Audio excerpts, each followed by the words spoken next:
have a disease, I'm allergic to stupid shit. I can remember being in school, teacher said, Katt, stand up. Bitch, I am standing up. She said, spell kitchen. So I sounded that motherfucker out as I had been instructed to do. Kitchen, kitchen, K-I-T-C-H-E-N. She said, very good, spell knife, knife, N-I-F-E, knife. She said, no, I'm sorry, it's K-N-I-F-E. Yes, that would be knife, knife. This is what she told me in front of the whole class.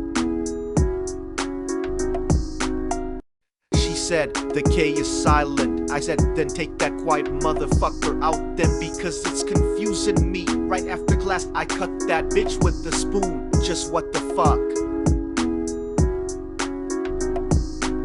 I'm enjoying my motherfucking life, that's all I'm saying. I advise you to do the same. Do shit that make you happy. Go out and get you some white friends. Get you some white motherfucking friends. You ain't gotta sleep with them, but you gonna need them motherfuckers. If you go to jail and call your nigga friends, these motherfuckers will interrogate you more than the goddamn police did. They had your ass on the phone. Where the fuck was you at? What the fuck was you doing? Why the fuck you ain't called me? Not your white friends. Them motherfuckers will be there by the time you hang up the phone, and they'll be madder than you. Just what the fuck did he do? Murdered who? Look, I fucking known him for 2 weeks. He wouldn't fucking do something like that. Gotta love white people. I don't give a fuck what you say. White people are friendly. You can call them motherfuckers up at 3 o'clock in the morning with the wrong number, and they won't even be mad at you. They just, hello? No, I'm sorry. No Shaquita here. Well, what number did you dial? No, it's a 9, not a 7. We'll try it. If it doesn't work, call me back. We'll figure this thing out. Gotta love white people.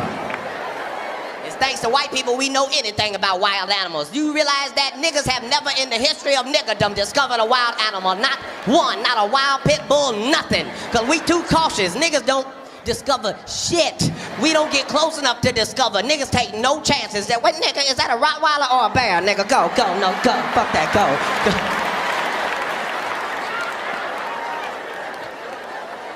White people though, let me say this, y'all need some nigga friends. Get you some nigga friends. Just don't ever call them your nigga friends. Don't ever, that'll fuck the relationship up. There's my nigger friend.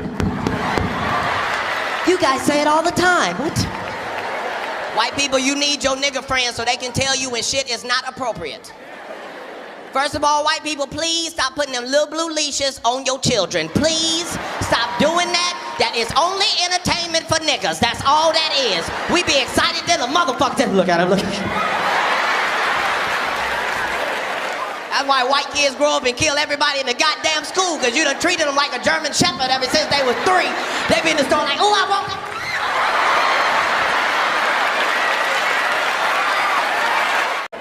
Look at all the drug dealers.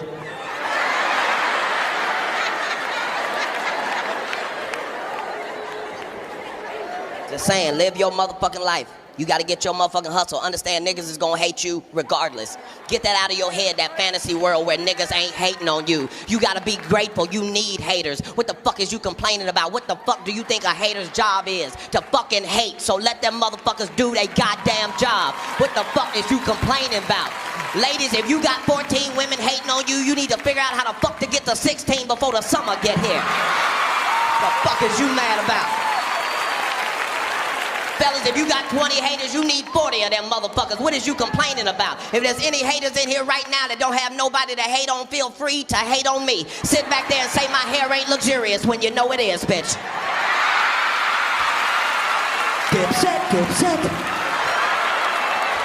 I'm enjoying my motherfucking life, that's all I'm saying. I advise you to do the same. Do shit that make you happy. Go out and get you some white friends. Get you some white motherfucking friends. You ain't gotta sleep with them, but you gonna need them motherfuckers. If you go to jail and call your nigga friends, these motherfuckers will interrogate you more than the goddamn police did. They had your ass on the phone. Where the fuck was you at? What the fuck was you doing? Why the fuck you ain't called me? Not your white friends. Them motherfuckers will be there by the time you hang up the phone, and they'll be madder than you. Just what the fuck did he do? Murdered who? Look, I fucking known him for 2 weeks. He wouldn't fucking do something like that. Gotta love white people. I don't give a fuck what you say. White people are friendly. You can call them motherfuckers up at 3 o'clock in the morning with the wrong number, and they won't even be mad at you. They just, hello? No, I'm sorry. No Shaquita here. Well, what number did you dial? No, it's a 9, not a 7. We'll try it. If it doesn't work, call me back. We'll figure this thing out. Gotta love white people. It's thanks to white people we know anything about wild animals. You realize that niggas have never in the history of niggerdom discovered a wild animal. Not one, not a wild pit bull, nothing. Because we too cautious. Niggas don't discover shit. We don't get close enough to discover. Niggas take no chances. That what nigga, is that a Rottweiler or a bear? Nigga, go, no, go, fuck that, go.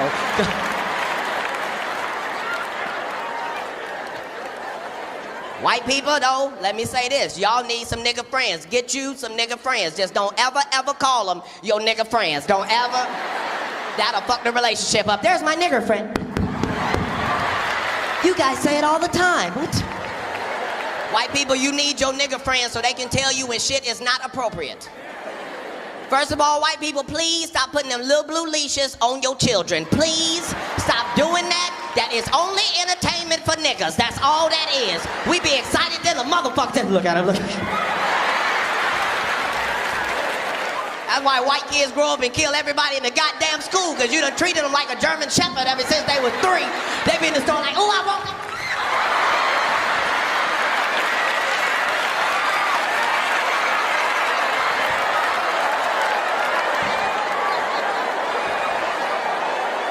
Look at niggas laughing like we know what the fuck to do with our kids.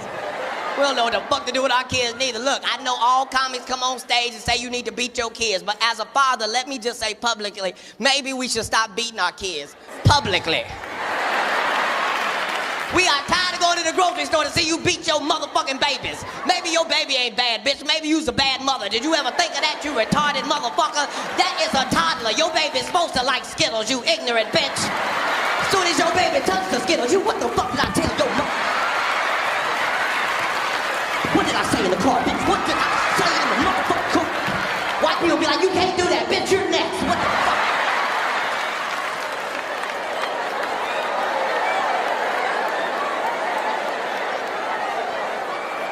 Gotta love white people. Gotta fucking love them. But white people, your nigga friends, they can help you. Where my Spanish people at? Where the Spanish people? We got to thank all 17 of y'all for coming. We appreciate that. I know most of you motherfuckers rode together. Y'all motherfuckers are efficient.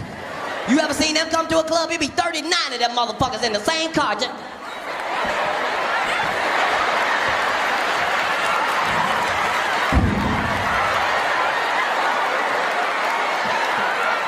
bitch, that is a Ford Focus. How many motherfuckers is in there?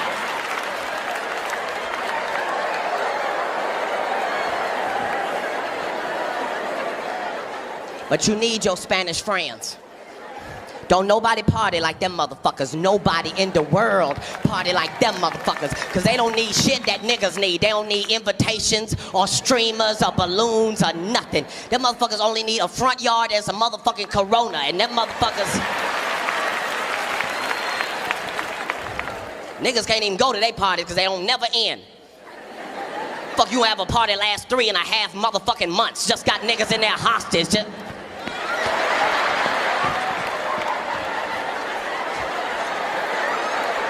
I want to go home, nigga. This is...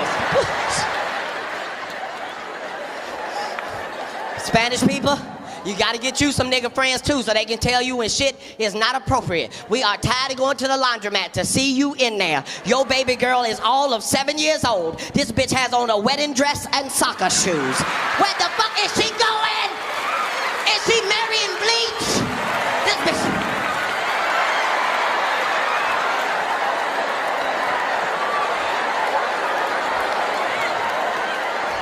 All I'm saying, Spanish people, is if you are pushing a stroller through the mall and your child's feet can touch the ground out the stroller, let little S.A. walk then. This motherfucker's 13 goddamn years old with a cigarette and a sidekick. Push it faster, S.A.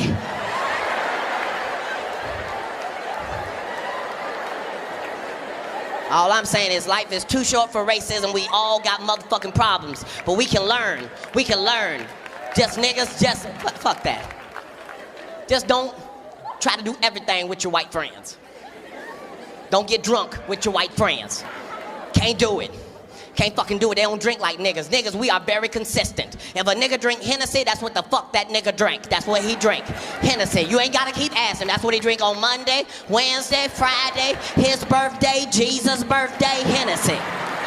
If they don't have Hennessy, he will take Remy as a backup. That's as far as it goes. White people don't care what they drink. All they care about is what they said when they was leaving the house. Tonight, we're getting fucked up. All the fuck they care about. Them motherfuckers, and you gotta be careful, niggas, because they tricky. White people like to buy the drink. As a nigga, we are not prepared to turn down a free goddamn drink. We don't give a fuck what it is. Like, this is unleaded? That's spicy than a motherfucker, nigga. I like that. I had to find out the hard way. I'm drinking with some white people. They buying me these goddamn drinks. The shit was delicious. It was called Zambuki, and I should have known that don't even sound like no shit a nigga should be drinking any goddamn way. Sound like one of my African cousins or some shit. But the shit was delicious, but it was coffee and alcohol together. I was knocking them bitches back. It wasn't until I got fucked up that I realized that maybe this is not the right combination of shit for a nigga to be fucked up on. Cause now I'm fucked up. I'm at the house, a nigga is fucked up, but I can't pass out. I'm just in the house, nigga, I am fucked up. No, I'm cool, nigga, I'm cool, nigga, I'm cool. Fuck that. Let's get the day started. We gotta start having fun like white people have fun, though. We be thinking white people can't dance. White people be too fucked up to dance. That's how niggas used to do. Remember we used to go to the club and have fun and shit? Niggas used to go and have fun. We can't have fun now. Niggas just in the club watching other niggas and shit, just waiting on some shit to pop off. Get real high and go to the club next time, because that fuck it in your system will help you out. Just go in the club.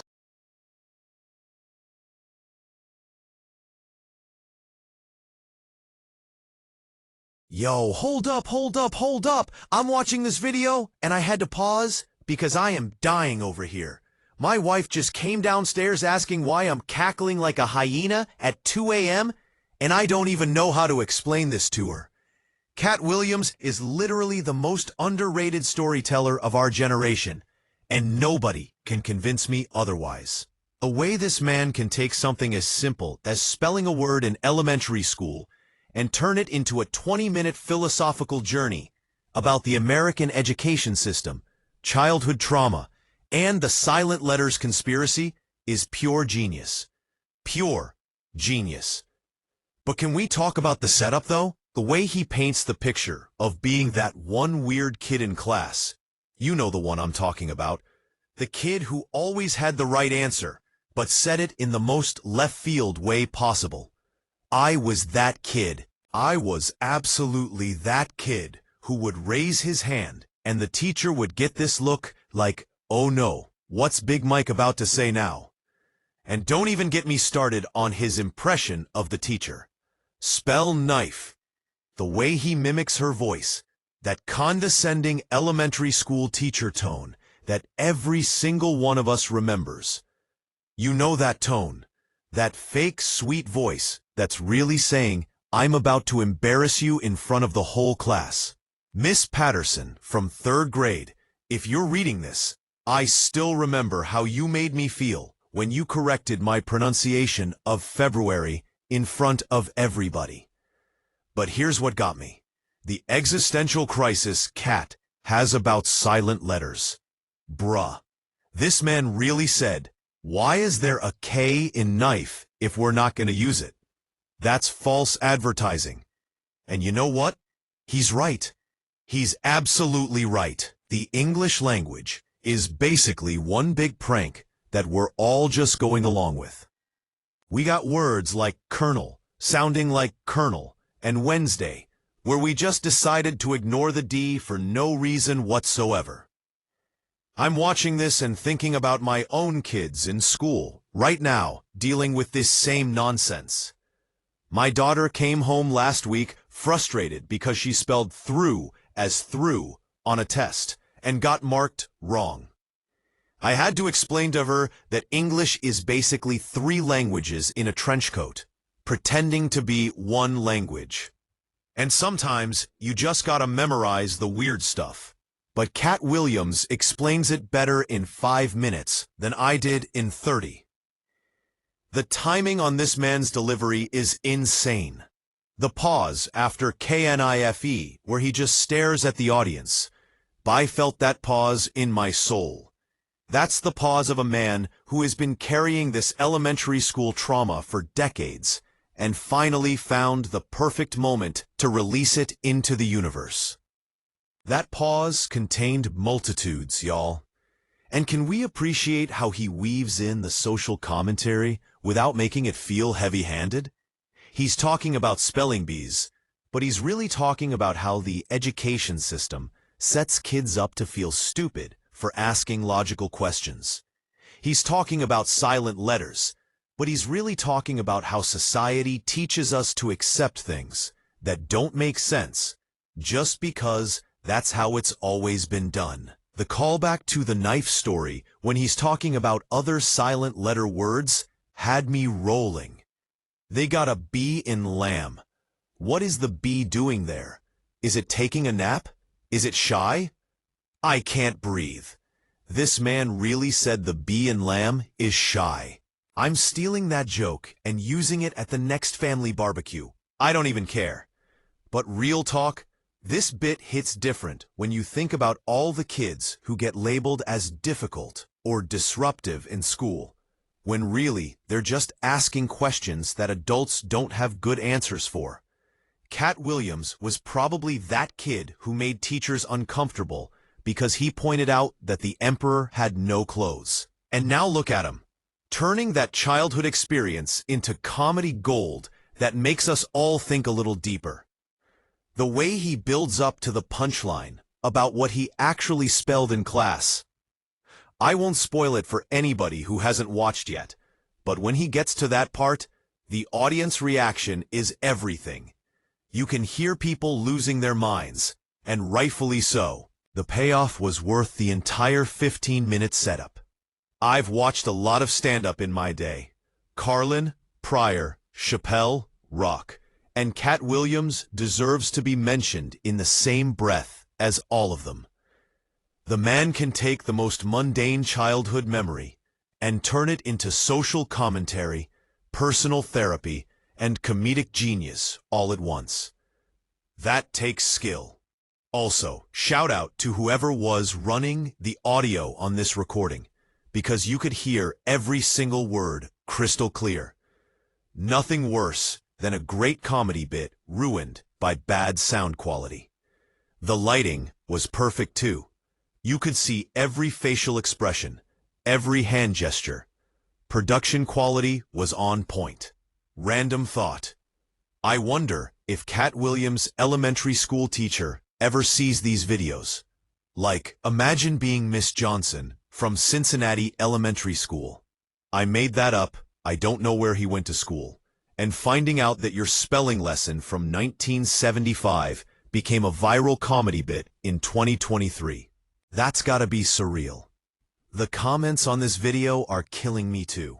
Somebody said, Katt Williams could make reading the phone book funny, and honestly, they're not wrong.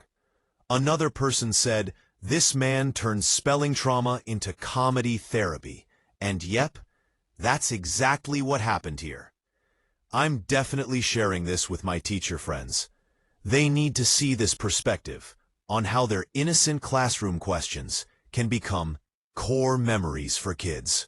Not in a bad way. Just in a wow, kids really do remember everything way.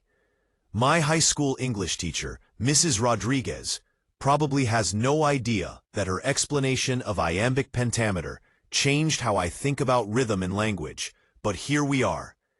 One last thing, the way Katt Williams commits to the bit. He doesn't just tell the story, he becomes the story.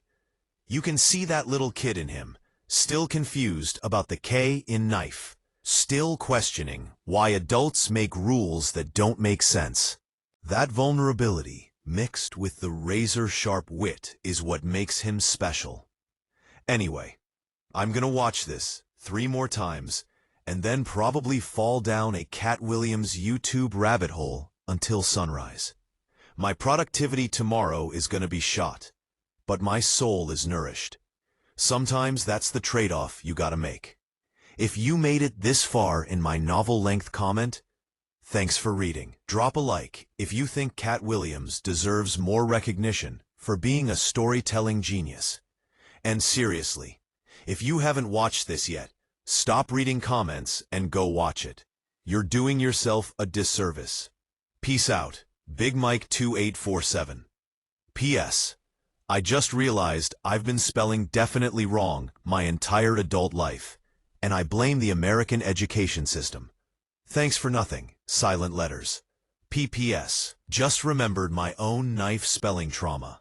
4th grade, spelling bee. Got eliminated on scissors because I forgot the C. Still hurts. Thanks for bringing up repressed memories, Katt. Therapy session incoming. Edit. Okay, y'all. I said I was done, but I watched it again and caught some details I missed the first time through. This is why Katt Williams is a master craftsman. There are layers to this bit that you don't catch until the second or third viewing. First off, did anybody else notice how he physically transforms when he's doing the kid voice versus the teacher voice? The posture change, the facial expressions, even the way he holds his hands.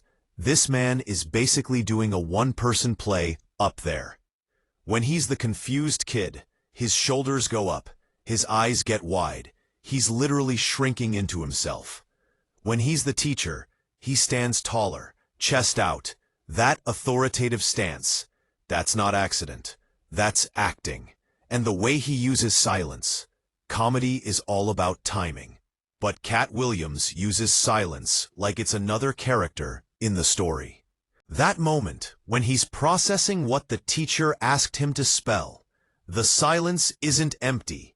It's full of this kid's brain trying to make sense of a senseless world. You can feel the gears turning, the confusion building, the moment of realization that he's about to say something that's gonna get him in trouble. Speaking of getting in trouble, can we talk about how this bit is really about code switching? Katt's talking about that moment when you're a kid and you realize there are different ways you're supposed to talk in different places. At home, through makes perfect sense. At school, it's wrong. At home, asking why the K is in knife is curiosity. At school, it's disruption. That's some deep sociological commentary wrapped up in a spelling bee story. I'm also thinking about the generational aspect of this. Those of us who went to school in the 80s and 90s, we lived through this exact scenario. But kids today with autocorrect and spell check, they're dealing with a whole different set of problems. My nephew doesn't even know how to spell you anymore. Everything's just you. But somehow he can spell pneumono ultramicroscopic silicovolcanoconosis because he saw it in a TikTok. The world is weird, man. The more I think about it, the more I realize this bit is basically about the first time you realize adults don't have all the answers. That teacher asking him to spell knife probably had no good explanation for why the K is there either. She was just following the curriculum, hoping no smart-aleck kid would ask the obvious questions. But there's always that one kid, and thank God for that kid, because otherwise we'd never question anything. You know what else got me? The way he talks about the other kids in the class. You can tell he was the kid who was different, who thought differently, who saw the world at an angle. Those other kids were just accepting that knife has a K and moving on with their lives. But Katt was over there having an existential crisis about the arbitrary nature of language. That's the mind of a comedian right there. Finding the absurd in the mundane, questioning the things everybody else just accepts. And can we appreciate the audience for a second? They're not just laughing, they're engaged. You can hear them going, mm-hmm, and that's right, throughout the story. That's a crowd that understands exactly what he's talking about. They've been there. They remember their own spelling trauma, their own moments of childhood confusion, when the adult world didn't make sense. I'm also fascinated by how this bit works on multiple levels. Kids watching this probably think it's funny because of the voices and the physical comedy. Adults are laughing because they remember being confused by spelling rules. Teachers are probably laughing because they recognize themselves in that teacher character. Parents are laughing because they've watched their own kids have these same realizations. Comedians are probably taking notes on the structure and timing. It's universal, but also specific, which is the holy grail of comedy. The callback structure is genius, too. He plants the knife seed early, lets it grow throughout the bit, then harvests it for the big payoff. But he doesn't just do it once. He keeps coming back to it, each time adding another layer, another perspective. It's like a jazz musician taking a simple melody and improvising variations on it. By the end, knife isn't just a word anymore. It's a symbol for all the arbitrary rules we follow without questioning. I've been thinking about showing this to my kids, but honestly, I'm worried it might make them too questioning in school. Last thing I need is a call from their teacher saying, "Your son asked me why we say colonel like colonel, and when I couldn't explain it, he said his dad showed him a video that said the whole language is a conspiracy." Although honestly, that would also be kind of hilarious. The technical craft on display here is incredible. The way he modulates his voice, the precise timing of every pause. The way he uses his whole body to sell the story. This is a masterclass in performance. I've seen comedians who can write great material but can't perform it. And I've seen performers who can sell weak material. Katt Williams is both. He can write and perform at the highest level. I keep coming back to that moment when he's spelling out K-N-I-F-E. The way he draws out each letter, giving the audience time to process what's happening, building the tension, even though we all know how to spell knife. It's like watching a magician. We know what's in the box, but we're still amazed when the rabbit appears. This bit also made me think about how trauma and comedy are connected. Not saying spelling a word wrong is trauma in the clinical sense, but those moments of childhood embarrassment, confusion, feeling different or wrong, comedians seem to take those experiences and transform them into something that brings joy to other people. It's alchemy, turning pain into gold. I wonder what other childhood experiences Katt Williams is sitting on. If he can make this much comedy gold out of a spelling lesson, imagine what he could do with a dodgeball game, or a school lunch, or a parent-teacher conference. The man has probably got enough elementary school material to fill 3 more specials. Actually, you know what? I'm starting a petition for Katt Williams to do an entire special just about elementary school experiences. Call it Silent Letters and Loud Thoughts, or something like that. Who's with me? We need more comedy that makes us think while we laugh. Comedy that takes us back to being kids while helping us understand our adult selves. All right, I really am done this time. My carpal tunnel is acting up from all this typing, and my wife is threatening to hide my laptop if I don't come to bed. But seriously, this video is going in my Comedy Hall of Fame playlist right next to Carlin's 7 Words and Chappelle's Clayton Bigsby. Future comedy scholars are going to study this bit, mark my words.